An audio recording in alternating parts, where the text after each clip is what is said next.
And if you get through with this and decide that you'd rather not, you can tell us and we'll get rid of it. But okay. Well, boy, I hope it doesn't go that badly that I was. I love your title because it seems like every word was chosen carefully. Okay, well, I'm going to stop talking, and you have the floor. Great, thank you so much, and thank you for this invitation. Very excited to be here, Dr. Gallagher, and all of the students that I can see. I can see a bunch of people logged in as below as well, and I know, you know, it's getting late in the day, and it's hard to keep your attention on the screen all the time, and that's sort of our life these days. So I really do appreciate you joining us, and so hopefully I will make this interesting enough that you you know, feel it's a good use of your time today. So as Dr. Gallagher said, right, I came from a physics background and went into material science, and that was a fantastic preparation because, you know, everything at some point is those definitions of what is physics or what is material science or even what is chemistry are arbitrary. That's my bit of advice. Nature doesn't care what mankind calls it. She's got laws, and so all science has to obey those laws, regardless of whether you refer to things with a chemist's notation, a spectroscopist's notation, or material scientist notation. What physics gave me was confidence in those rules that because we understood the fundamentals of it. So that's my pitch for changing disciplines. You learn a totally different perspective, and that's really helpful to change schools when you decide to go on to another degree. And hopefully that means also that I can speak your language a little bit better than I could speak because I've had to learn multiple languages rather than if I had stayed in the same discipline. So I'm going to start by talking a little bit about this College of Nanoscale Science and Engineering. We are in Albany, but we are SUNY Polytechnic. We're not SUNY Albany. And so that is the first confusing bit. So we're going to start there. I'm going to talk about it in terms of where we are. This is a Google Earth satellite picture of the region around my campus. So this is in Albany.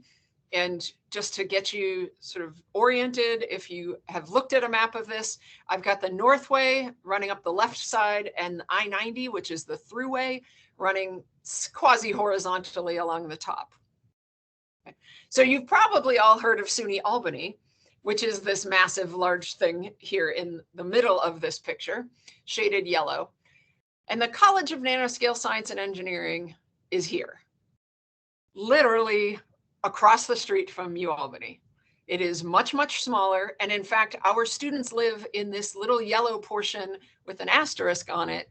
That is the University at Albany dormitories, but they house our undergraduates for us. Okay, so there are historic reasons of politics and money about why we are not part of the University at Albany, but it is what it is. And the relationship with University at Albany is quite good. We still actually have some labs on the UAlbany campus, and our students can take classes there and their students can take classes for us. But we, so if you were wondering how can there be two SUNY campuses in the same city, it's because we're this tiny little bit tucked into the corner here, right against the highway. The rest of SUNY Poly is in Utica, New York. It used to be called SUNY IT, if you, for the professors probably remember that name. And so our interactions with them, the remote learning that we've done over COVID have actually helped a little bit because now everybody is doing things remotely. So it really shortens up that, 90-mile distance. But in-person things, our students have a much closer relationship with UAlbany. They can join those clubs. They can eat in those dining halls. Like I said, they even live in the dorms. So their social activities depend much more on the UAlbany rather than the rest of SUNY Poly. But what we are on this site is this research and innovation ecosystem, largely centered around the semiconductor industry. Certainly, the biggest dollar value of equipment is associated with that effort. We have over 1 million square feet of clean room that handle 300 millimeter wafers.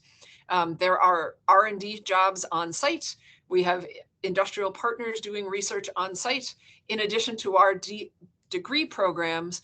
But because we are this relatively small population, it's a pretty tight-knit living learning community that our students are really a strong cohort that travel together to their classes, except for the occasional elective. So just zooming in on what had been that little blue area, this is the buildings on our site, and this is one of their promotional photos that shows the lab space, the different buildings that have how much clean room space, how much actual floor space, and so on. And the question really is that the whole college? And the answer is, well, no, it's not all of us. We have administrative offices in this building and a couple of classrooms. We have student services and the student lounges and more classrooms here.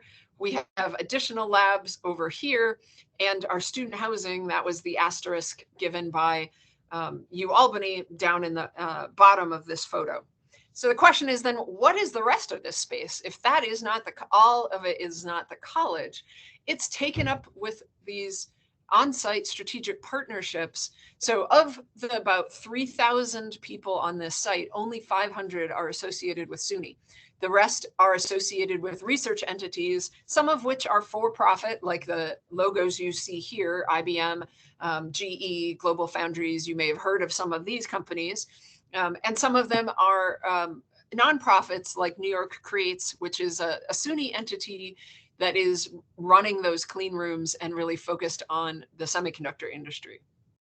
And being co-located like that means our students can easily do internships and not miss out on their classes or miss out on their social life, because they're really just here on site, but they can make a real good paycheck compared to what they would make TAing, for example. So, and we were talking a little bit earlier before about these sort of casual conversations that come up just building that community. And one of the great things about our site is that everybody goes to the same coffee shop. So while I'm waiting in line to buy my coffee, a colleague from IBM might ask, who's graduating soon? Who's looking for a job? Do you have people whose resumes I should pull out of the pile? And it's those sort of casual contacts of networking that are so valuable to have these companies here on site. So many of our students, both at the bachelor's level and master's and PhD, get jobs at these companies here or in one of the nearby sites, like Global Foundries also has a huge a manufacturing site about 20 miles from here. So that's a huge employer of our graduates as well. And so these are mostly focused on semiconductor industry. We do have a very strong growing population in our nanobio effort as well. But they aren't necessarily here on site. We have a pharmacy college on site, and the local employer of the nanobio folks is typically Regeneron, who you might know from the news because they have one of the treatments for COVID.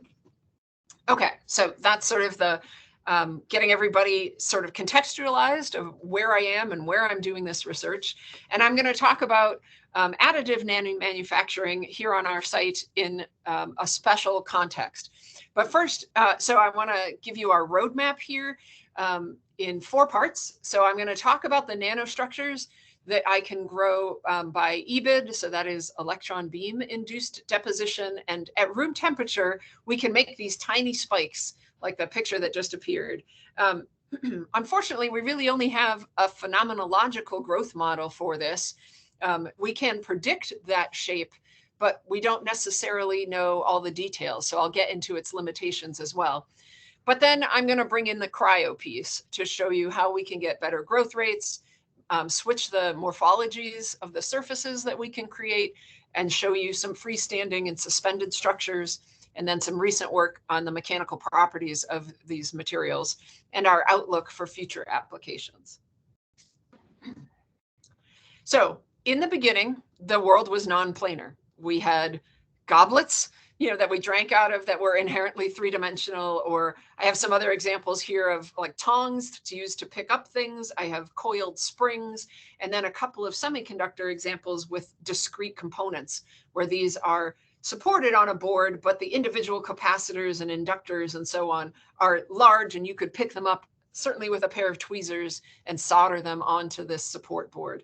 And in the lower right is the first transistor, which was definitely a macroscopic object, right? But inherently three-dimensional. But these each had to be made individually, and that was relatively slow.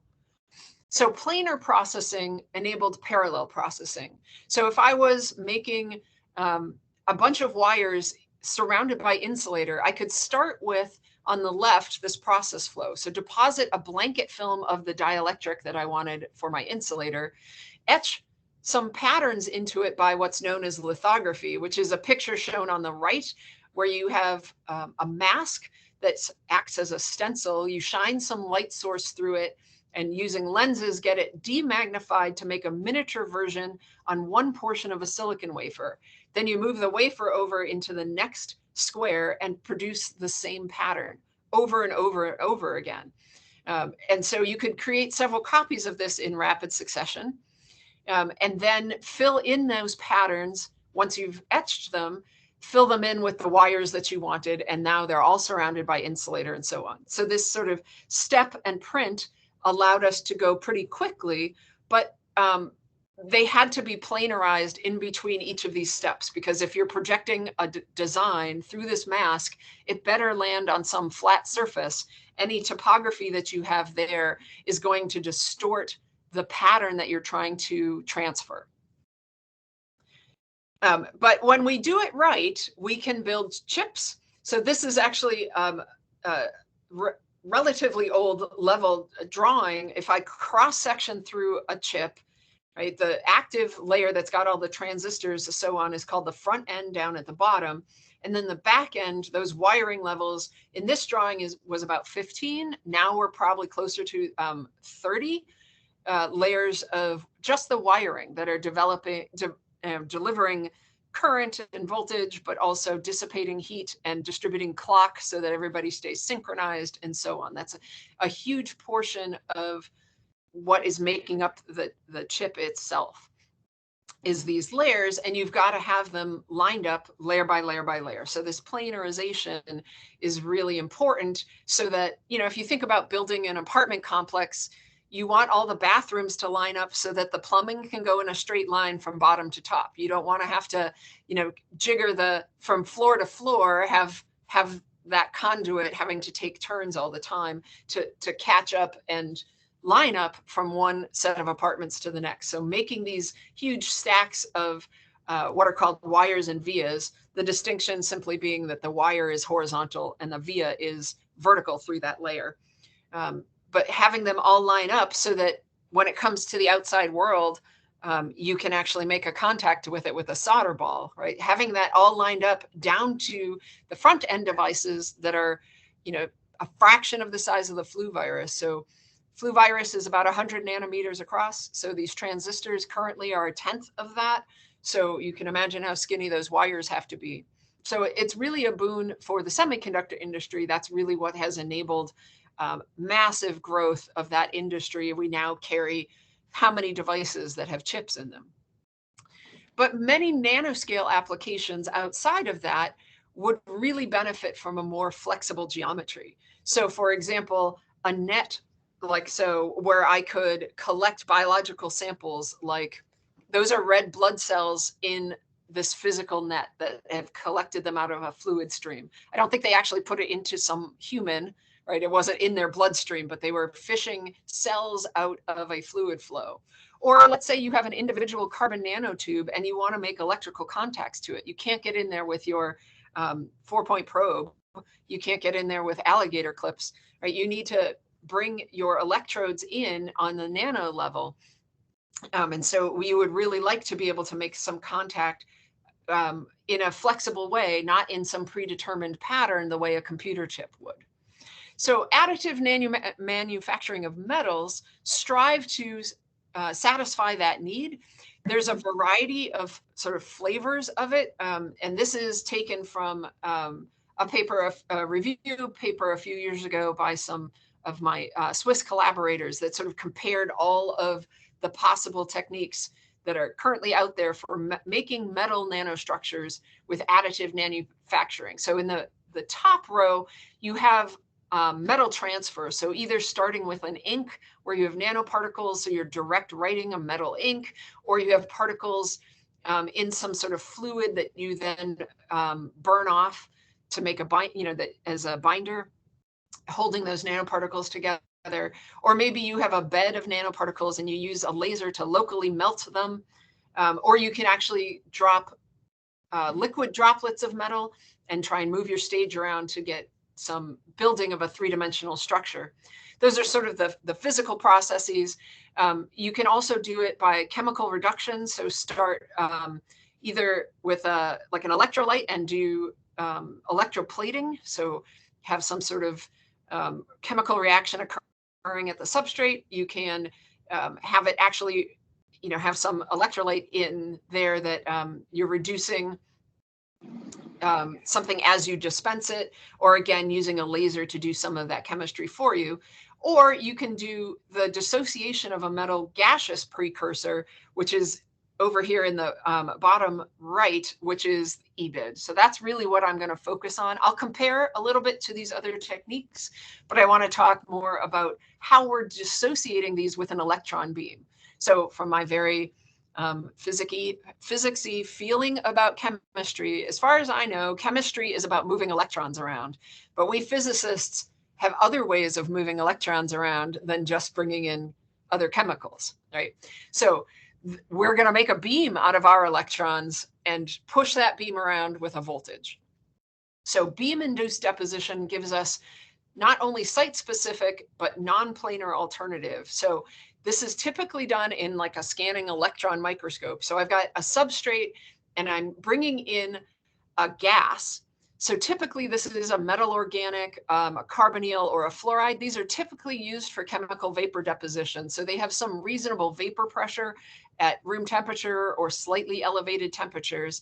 And we just let that vapor pressure in the crucible provide the head pressure to drive it down a capillary into our vacuum system. And so we have these molecules coming out and adsorbing onto the surface, and some of them pop back off again, but we have, a fair number sitting on our surface. And now we're going to bring in a charged particle beam that we can focus using electron optics. And because we can focus it, this is going to be a localized effect. So we can focus our electron beam to something less than a nanometer in diameter. But we can actually do this with ion beam also. That's typically more on the order of 10 to 20 nanometer diameter. So just a quasi-continuum view of what happens when a charged particle hits a solid. We have our particles, coming and sitting, or I should say the precursors. This happens to be a hexacarbonyl molecule sitting on the surface. But when our charged particle comes in, our primary particle, right, it has a series of inelastic collisions that generate the production of low energy secondary electrons. They are somewhat delocalized from the impact point by this collision cascade. And so there can be some slightly non-localized effects, even though our beam impact point is less than a nanometer. But any one of those low energy electrons, so we're talking less than 50 eV for the secondary electrons, can interact with that molecule and help decompose it. This is known as a problem in many fields. So if you have ever seen an image in a scanning electron microscope, after a few scans, you start to get these black squares like you see in the right picture there.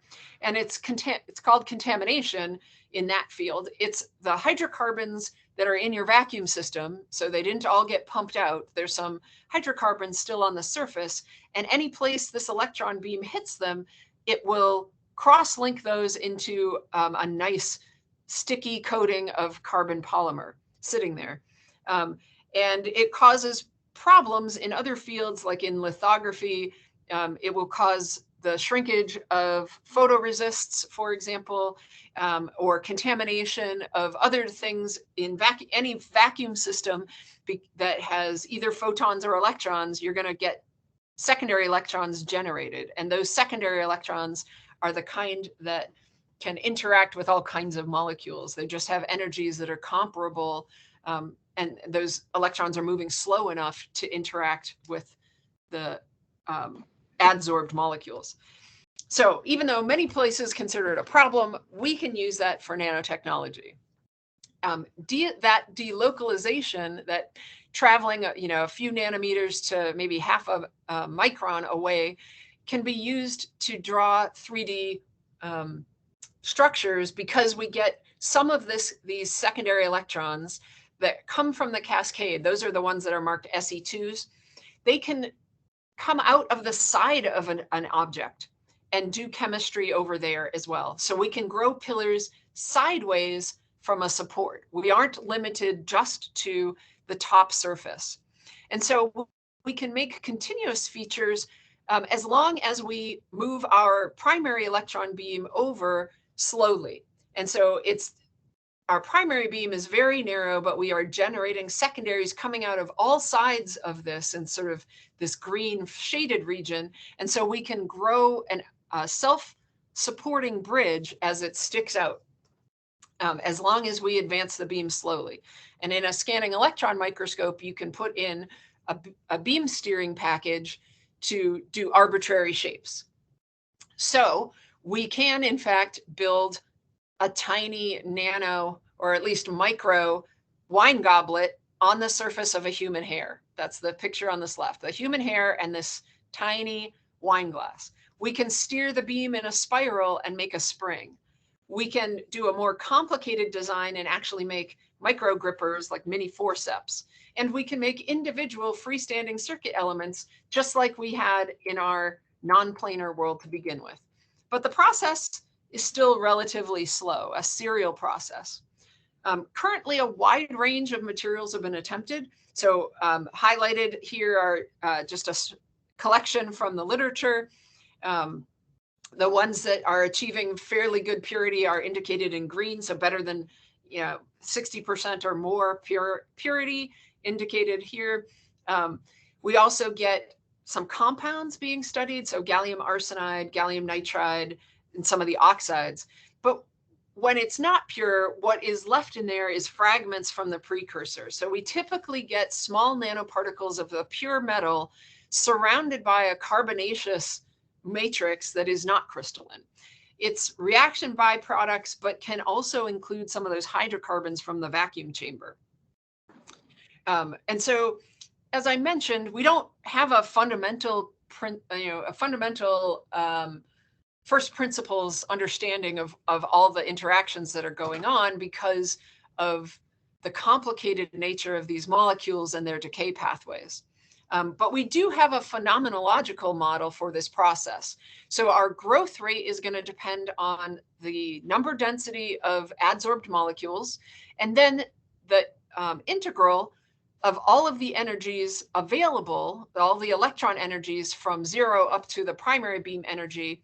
And then this convolution here are the overlap between the dissociation cross-section for the molecule and the flux distribution of those secondary electrons.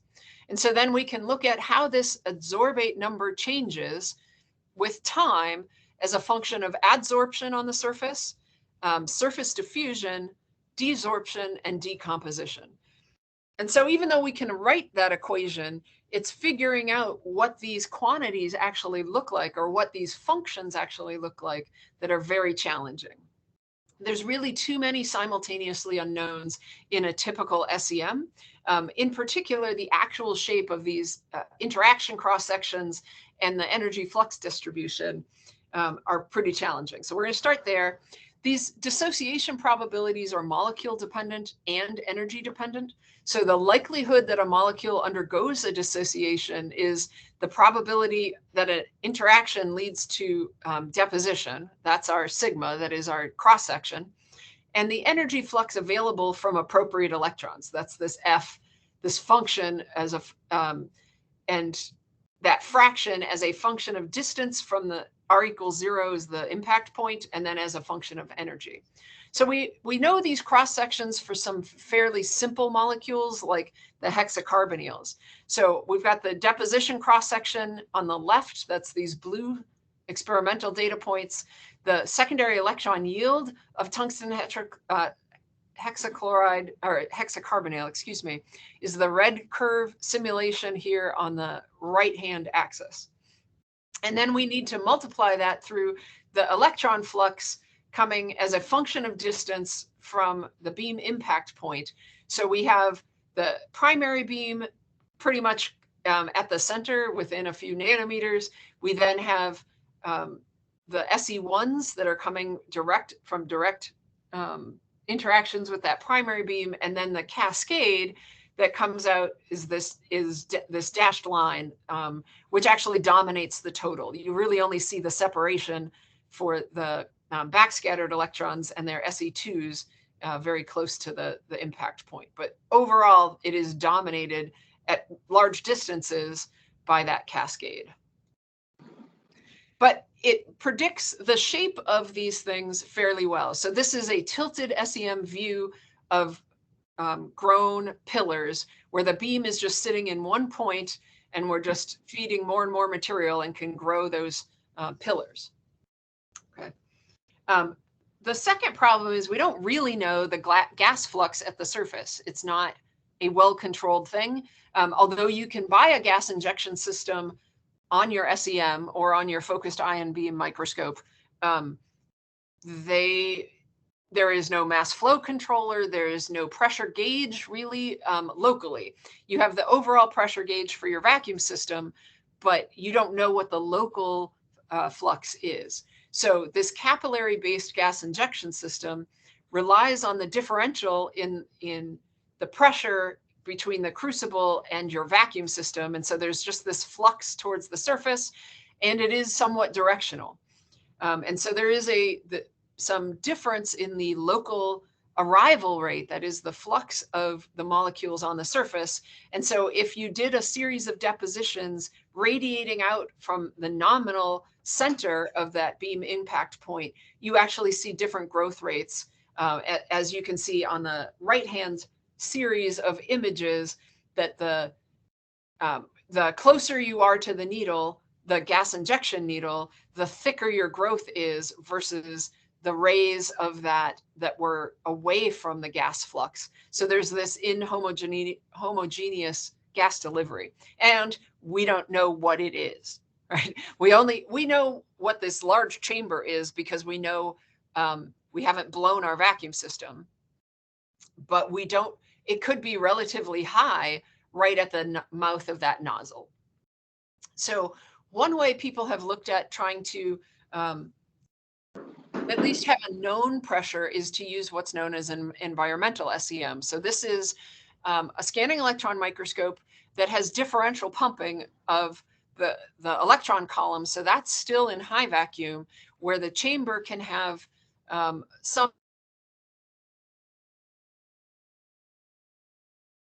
there. I mean, typically it uses water as an imaging gas, but you can have a precursor in there. Therefore, your gauge will have an accurate reading of the precursor pressure. And so now you can grow something with a known pressure and see just the effect of irradiation time.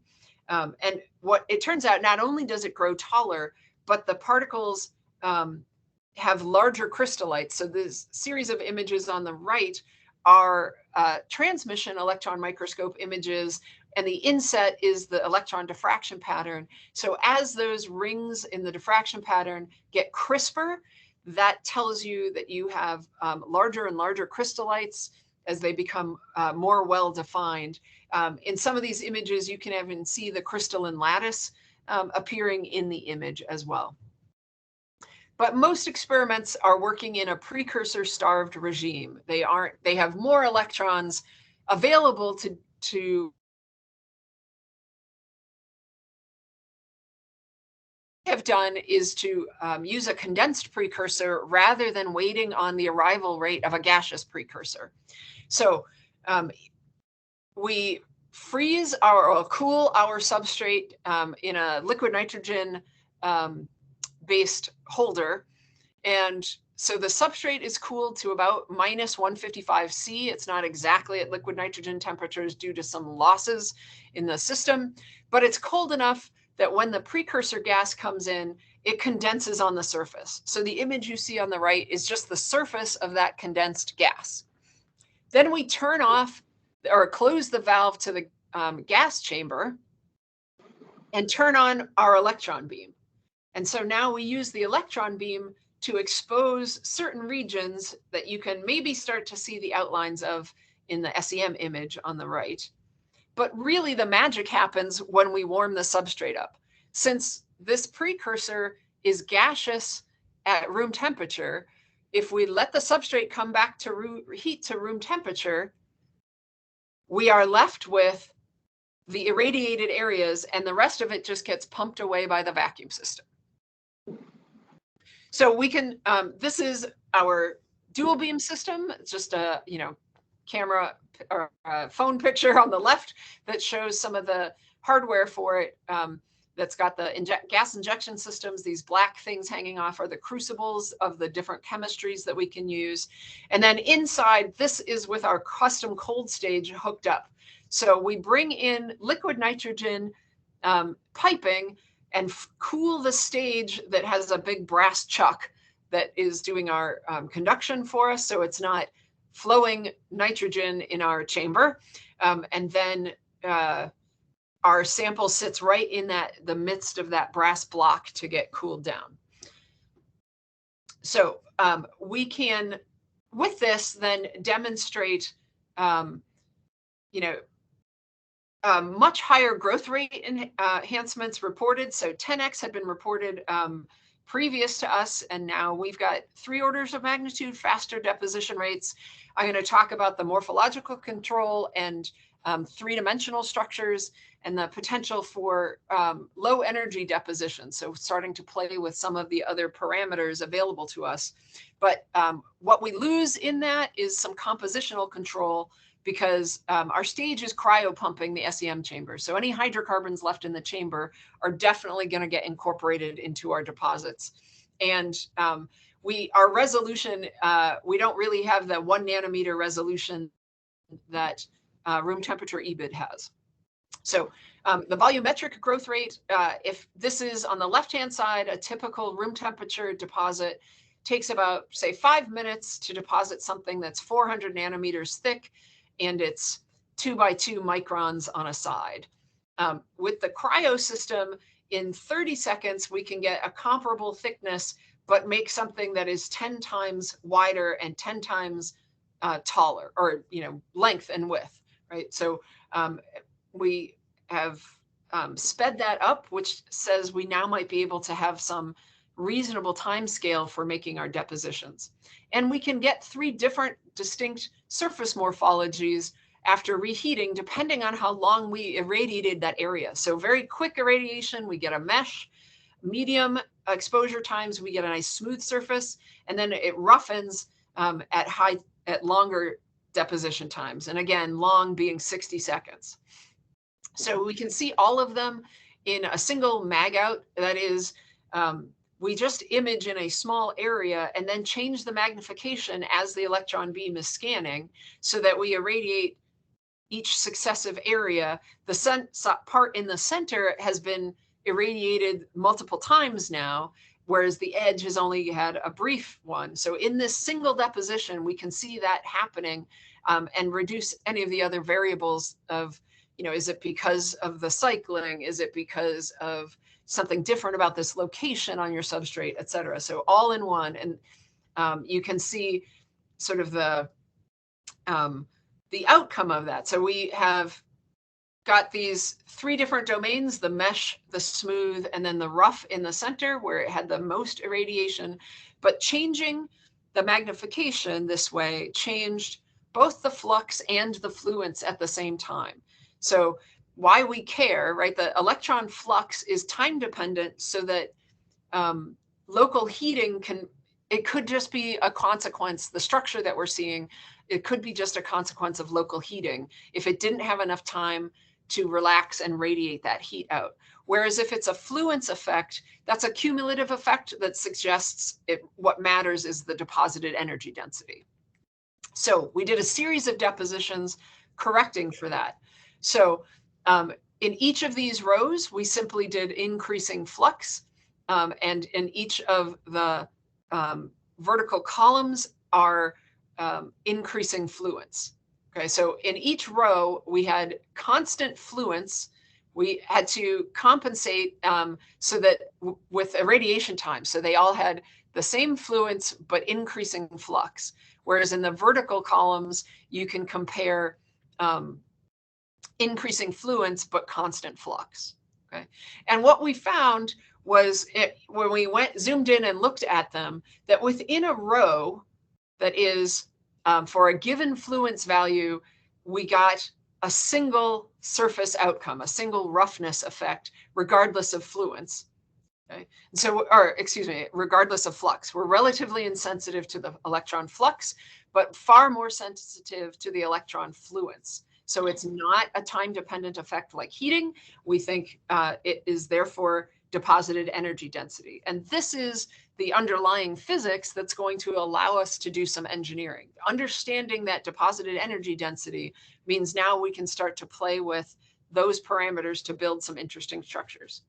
So the question is, where is it getting deposited? As that electron comes through and has collisions as it goes through the solid, is it giving up some energy and making non-volatile fragments that then, when we heat it back up again, we're left with the polymerized pieces forming this sort of aerogel-like meshy structure. But the mesh doesn't span the full thickness of the condensate, right? So if that was the case, if we were losing energy all the way through, we would expect to see a big, thick pad of foam, and we don't see that. So the question is, then, where is that energy coming from, and are we seeing bottom-up growth? So if we assume that scattering within the condensate is minimal, and the substrate is where the scattering is occurring, that is, the maximum energy density is getting deposited at that substrate surface, and we simply are having preferential dissociation of those molecules at that interface, can that explain what we're seeing? I mean, at least it's consistent insofar as we don't see snow. We're not seeing the top of the condensate dissociate and make little snowballs and then drop to the surface. So it's clear that interface between the condensate and the substrate is pretty important. So we're thinking that if it's just a fluence effect, we're seeing an impact here at that surface, that these molecules at the surface dissociate, and as we continue irradiating, it's simply that we have more of them dissociated the longer we sit there. And so then when you reheat it, the rest of that material just vaporizes, and we're left with the three morphologies. And that at least is consistent with the sort of profile we see in the cross-sectional image on the right here. Okay, but it's also possible that since we can't look at it until it's heated up, we can't discount the possibility that the fragments are moving around during the reheat. And so we could be making dissociated fragments that are just free to move about and happen to attach to that substrate as a convenient surface, but not necessary for nucleation.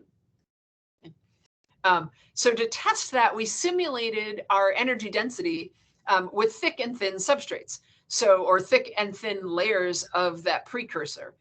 This is the metal organic, that's just its name down here, right? So we're looking at, if I have a thick substrate, I get a lot of these secondary electrons coming out. If I have a very thin layer, however, I shouldn't have very many being provided, right? So if I look at on a bulk silicon, so if I put down, 1,000 nanometers of this metal precursor, you see the deposited energy density as a function of depth. And then all of a sudden, when I hit the silicon interface, I do see much more energy deposited after I hit the silicon. The triangles are for a 2,000 nanometer condensate. And again, then I see a tremendous increase at the silicon interface. And same for the 3,000. Whereas if I did this instead of on a bulk piece of silicon, I was using a thin 10 nanometer layer of carbon, like a thin polymer film, you see the energy density in the condensate going up to the thickness of the condensate and then dropping to 0. So almost nothing being deposited and nothing coming out of this polymer support film. Okay, so for 1,000 nanometer thick layer, right, we definitely see that the silicon can be a source of secondary electrons and energy coming out, whereas the thin carbon cannot. But if we actually go do the experiment, because of course I'm an experimental physicist, and so I have to check my theory and my model.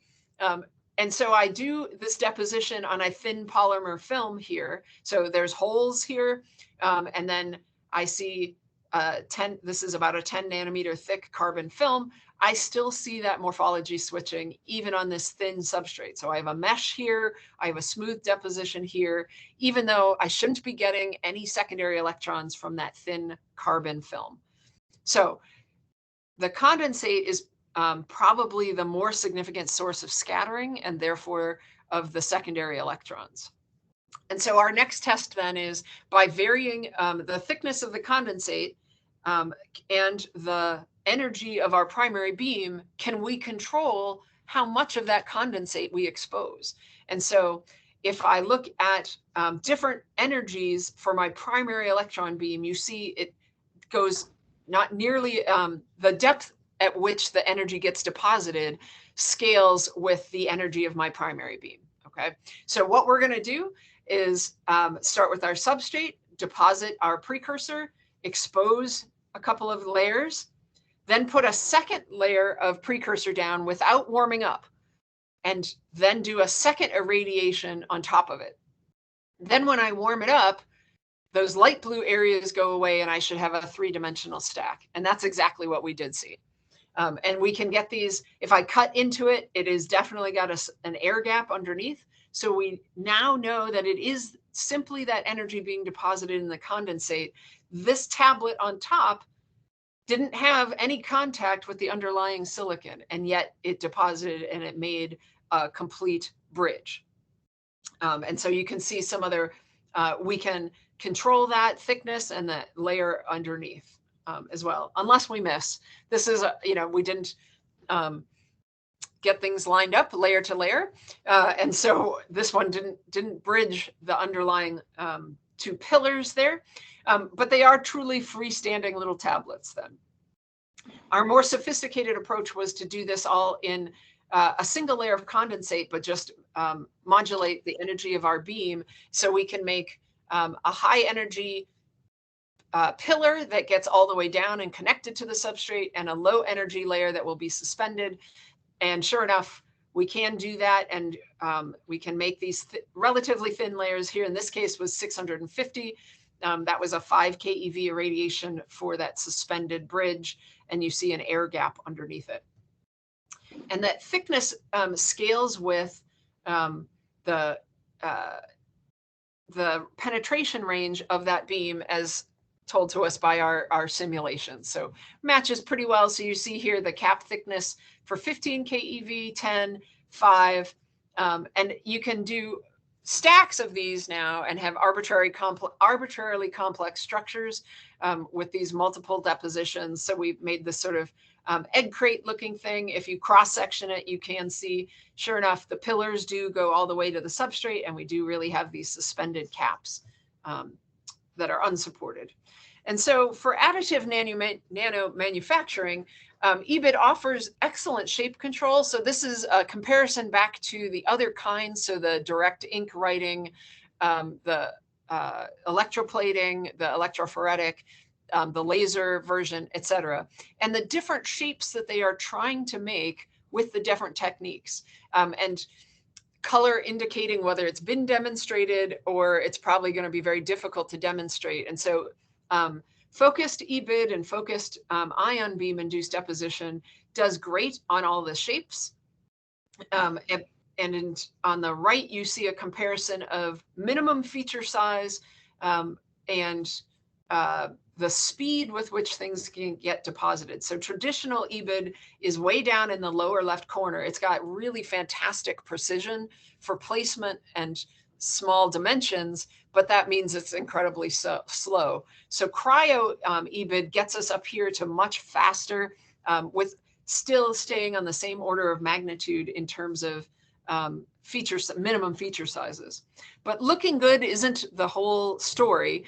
We need to know how they're going to perform. And so working with this group in Zurich, we have sent them materials for indentation testing and compression testing. Again, this is extracted from this massive comparison of all of the additive nanomanufacturing for metals. So again, those same things of direct direct ink writing and so on here. But for our cryo EBID on the far right of both of these diagrams, the left graph is showing you the elastic modulus. So its elastic response is somewhere between polymers and the pure platinum metal would be. The plastic response is somewhere between chain polymers and metals again. So it's sort of this intermediate, and maybe that's not too surprising that it's behaving like a composite, because it really is. So this is a slightly lower magnification TEM image showing these metal nanoparticles embedded in the carbonaceous matrix. So if we do X-ray photoelectron spectroscopy of these deposits, they show 8 carbons for every platinum atom we've got, and the precursor started with 9. So we're removing one of those carbons. This notation here, there's a pentadienyl ring up here, so that's 5 carbons in a ring structure. We've got one methyl group hanging off, that's a carbon with 3 hydrogens, and then each of these legs is also a carbon with 3 hydrogens. So we think we're picking off the one carbon that's up here, hanging off of that ring. And that's enough to make it non-volatile. And then the platinum cores can move around and find each other. So our choices are, trying to modify the carbon so we can control the sp2, sp3 hybridization ratio in the carbon through electron irradiation. So that's on this vertical axis.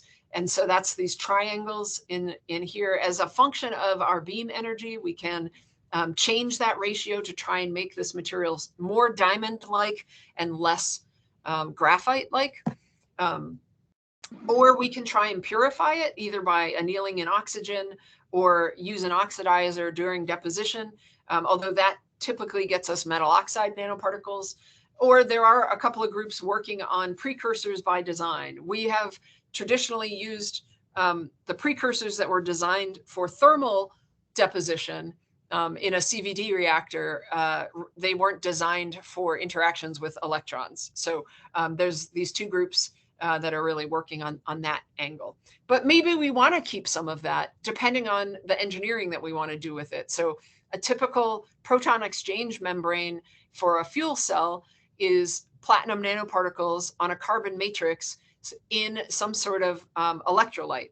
And you need a triple phase junction so that there's some location with platinum, carbon, and the electrolyte all next to each other, because you need the platinum to catalyze the proton exchange reaction. And so the porosity that we can control in our systems offer us a lot of those triple junctions. So there's some ongoing work with some chemists to figure out, chemistry colleagues of mine, to figure out if this is actually catalytically active and could be used for these kinds of fuel cells. There's some other engineering questions about how small we can go. So in our case, in cryo-EBID, you know, we do a series of irradiations and the diameter of this thing seems to scale with the exposure time. So it's not an independent thing. We can't make arbitrarily tall structures. So we might have an aspect ratio limit. They tend to make these little, they look like peanut butter cookies to me. And so I can make a stack of peanut butter cookies more easily than I can make one tall pillar. So there's still some work to be done with this, but it's kind of fun, right? Once you know the sort of underlying physics of what's going on, that tells you what knobs should be able to influence the engineering design that you might like to do for some particular application. So to summarize, that's sort of where we're at. It's not a mature technology by any stretch of the imagination, but it has several useful attributes for the creation of freestanding and suspended structures with the fastest reported growth rates. We have some freedom from the substrate constraints, so we can make inherently 3D structures that can be freestanding. The properties are the composite of the two major components, that is the metals and the polymers, but we're still working out the engineering issues. So I would just also point out that since we can steer our beam with whatever voltage we want, we can use a signal generator to put in arbitrary pictures. So this is probably the only Ferrari I will ever own, is this nano Ferrari. But we can put in an image and design it and transfer that into our deposit. And so one of the grad students used it to direct write his name. And so he's got his name in platinum. So I thank them all for their contributions, along with our funding from the FEI company. And I thank you for your attention and would happily take any questions. Thank you very much. It was, it's quite amazing to see everything that's being done, yet it's also amazing to see basic fundamental experimental procedures where you try to control one variable while investigating what happens with the other. Are there any questions from the group here or at home? I have one.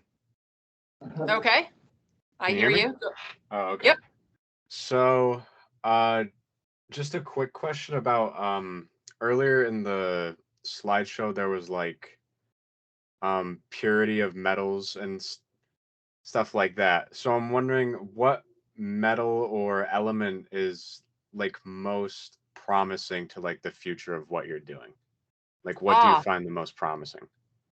Okay, so again, that's going to depend on what you want to do with it.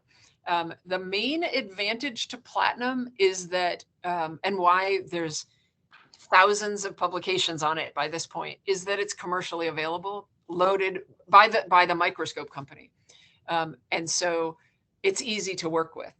The ones that are available commercially on this sort of integrated crucible and delivery system you're fairly limited. You have platinum, you have maybe some gold, and maybe some copper. Now, for things that you would want metal for, those are some pretty great metals to play with. They're the fairly low resistivities. So for any of the electrical applications, which is sort of where I come from, my other hat is I do research on copper and the copper wiring in the chips in your phone. So I'm most interested in the electrical applications, but like I said, some of the chemists were way more interested in the platinum because of its catalytic activity. It's much more catalytically active than copper. Gold, it would be nice because it doesn't oxidize very easily, but these are all also fairly expensive metals. So that's the downside.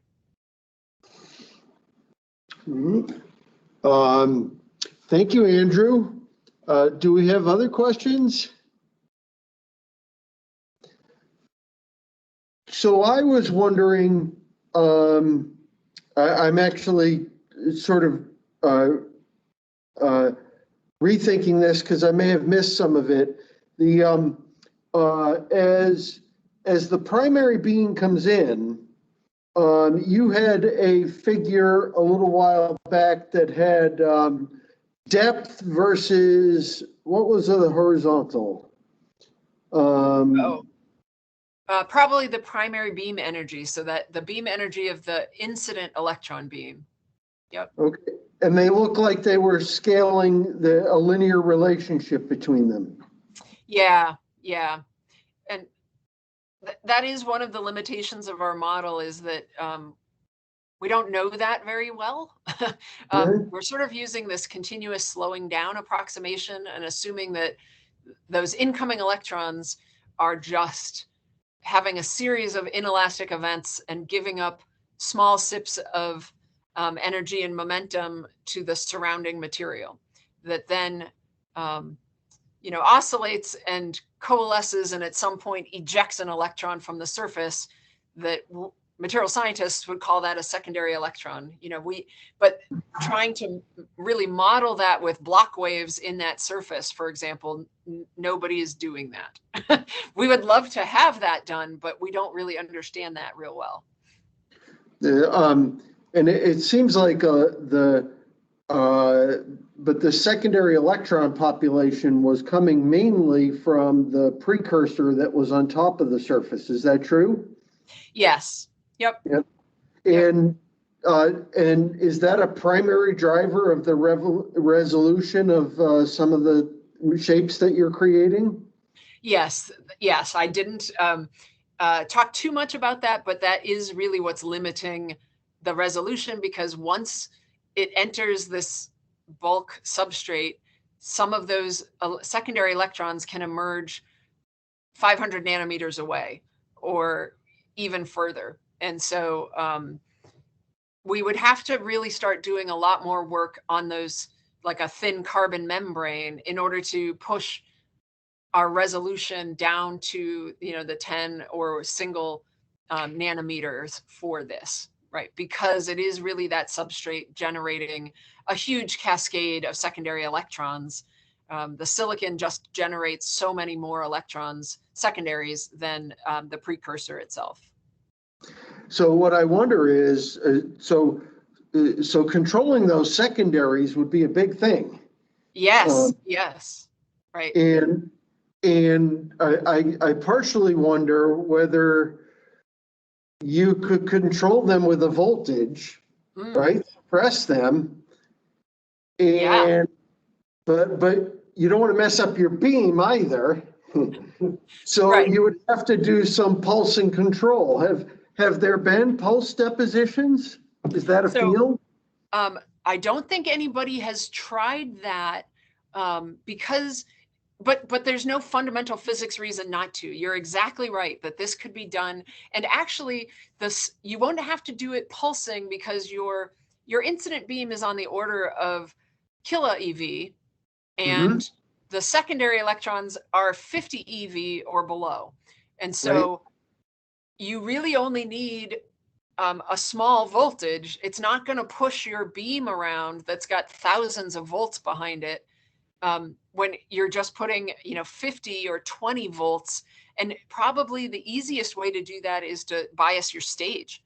You could bias it positive or negative if your sample was conducting, right? And so put some positive voltage on it, and you would suppress those secondaries, and so or at least attract them to ground rather than letting them escape the surface. But as far as I know, nobody's done that, and probably it's because those electrifying your stage, or putting some sort of voltage control in your stage, that's like a different sub community of the electron microscope community than this chemistry deposition stuff. And that's where like some pretty exciting new ground can be made if you aren't constrained to the silo you grew up in, right? And start trying some other things. Well, it is interesting to think about that. When you do work on the aurora borealis, you've got an electron beam coming into the upper atmosphere, and there it establishes voltages that control the secondary population. So that's why I was, the secondaries are trying to get out, but they're turned back by the accelerating voltage because they're on the other side. So yeah, knowing. Right. So, right. It's all about the secondaries, isn't it? I mean, it's amazing what those low energy electrons, I mean, so many phenomena depend on them. And it's shocking to hear, right, people from very different communities suddenly talking about those things. Yeah. How many undergraduates do you have at the Nano College? I'm going to call it that because I've lost track. Yeah, but that's okay. Nano College works. That is often what we call ourselves too. So we probably have about 100 total, maybe 150. I would have to look. Like many schools, our enrollments were down because of COVID. So, so we might be down to 100 at this point. But it's a pretty small community, and we probably have 150 graduate students. So for historic reasons, we started as a graduate school. And so that's pretty relatively large, or we're relatively top heavy compared to our undergraduate program. Josh has a question. Dr. Nolenberg is. So walk up and ask her. No. I think she can hear you. Go ahead. Okay. So I was just wondering whether there are attempts to use different metamaterials as substrates to try to limit the migration of the secondary electrons, maybe dielectric changes in the dielectric properties of the material might help.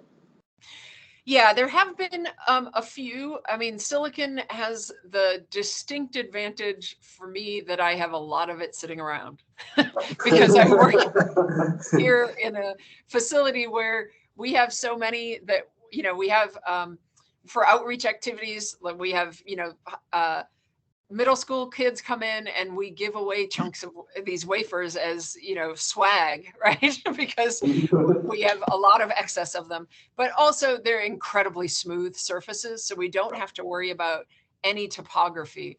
But you could do a series of materials that had different secondary electron yields, right? We know that metals are going to be different than insulators are going to be different from, and you might, we do occasionally see this if we put in a structure that has stripes. So you will see a different deposition rate on the stripes that are an oxide versus the metal. Like I put in a patterned silicon wafer one time, inadvertently, not realizing that it had those inlays like I showed in the picture in the beginning.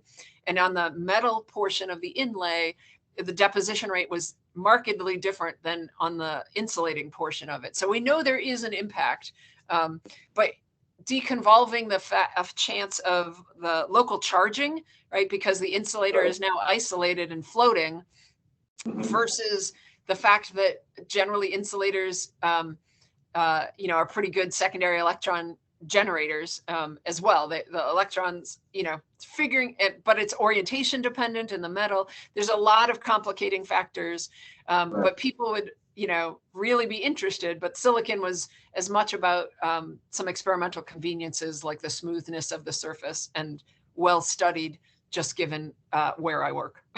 Right. Great. Thanks. Sure. Any other questions? Yeah. Yeah. This might be kind of a silly question. You kind of explained it, maybe not. But what's the advantage of using electron beam compared to like a photon beam, where you can control the frequency, as if not giving out secondary electrons? Well, so that is a misconception, I'm afraid. But absorbing photons does generate secondary electrons. So the frequency of those photons, maybe not. Right. Well, so that is in fact like how they do the pattern transfer for lithography. So it's actually the secondary electrons that are generated that do the chemistry for you there too. So even with, that's a relatively, let's see, they're 13 nanometer is the wavelength of that ultraviolet. So let me think a minute about what that is in energy. I think it's 93 EV, something like that. So that sound right? Yeah. So so you have some challenges, right? The other part being it's just the way the energy transfer occurs. So a photon, you have to take the whole drink at once. You either get absorbed or you don't.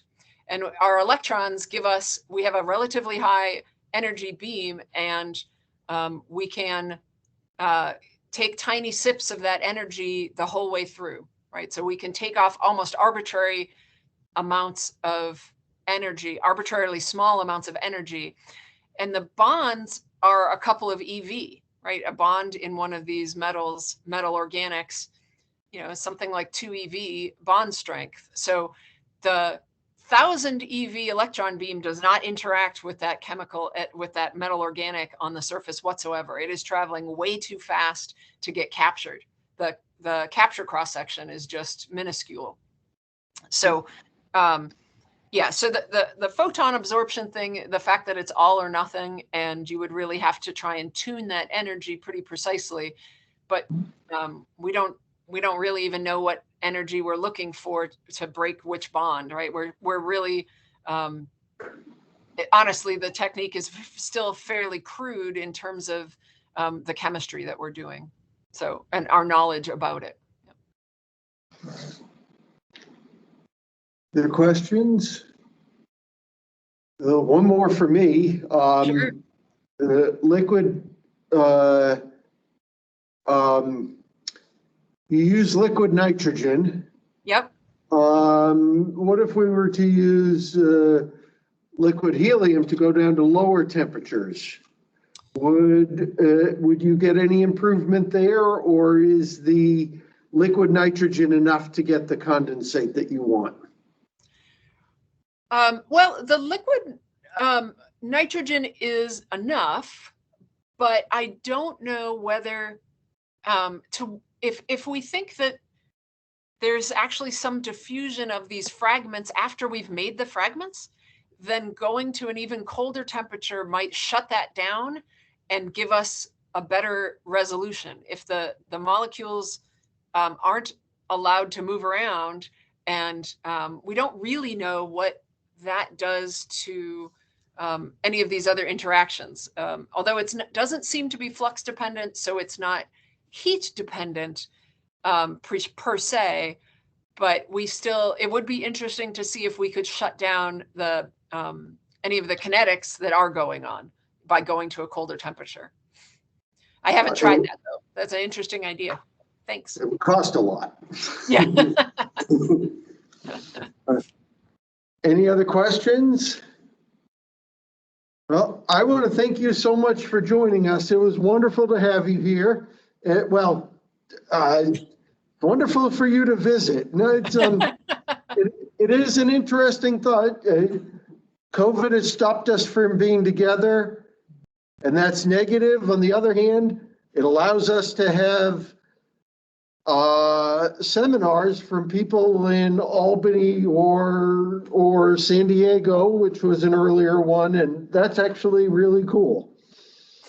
Yeah, it makes it easier, scheduling, and certainly, it works that way for us too. It saves a little on the seminar budget if you don't have to fly somebody in. Yeah.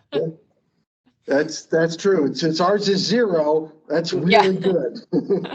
Well, thank you very much for giving me this opportunity. I'm very happy to have seen you all here, and if and when traveling is advisable, I would love to see you come to campus and give you a tour of our little corner of Albany. And if some of the students are interested in grad school here, I could certainly answer questions about that via email and so on.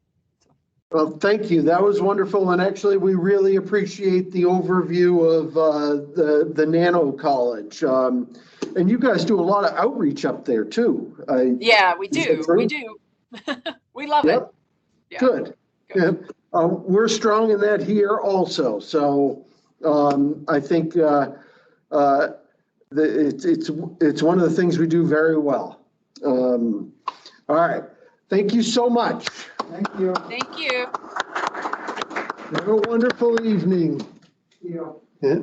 And thank you for all who attended from home too. All right.